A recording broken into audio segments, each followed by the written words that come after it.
ठाणे महापालिकेतील महासभेच्या पहिल्याच दिवशी भाजप आणि शिंदे सेनेमध्ये खडाजंगी झाली आहे। भाजपचे उपमहापौर कृष्णा पाटील यांनी थेट महासभेतून वॉकआउट केलंय। बोलू दिलं जात नाही म्हणून भाजप महिला नगरसेवकांनी घोषणाबाजी केली। शिंदे सेना जाणीवपूर्वक भाजपला डावलत असल्याचा आरोप देखील या नगरसेवकांनी केलाय।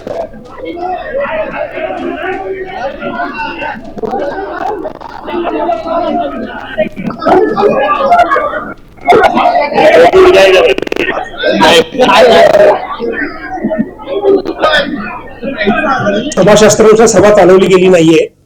एखाद्या ज्येष्ठ सदस्याला बोलायला द्यायचं आणि ज्या सदस्यांनी लेखी लक्षवेधी असतील किंवा प्रश्न उत्तर मांडलेले आहेत त्यांना बोलू द्यायचं नाही आणि म्हणजे प्रकारची जी जुनी गोल्डन गँग सक्रिय झालेली आहे आणि हे भारतीय जनता पार्टी कधी खपून घेणार नाही।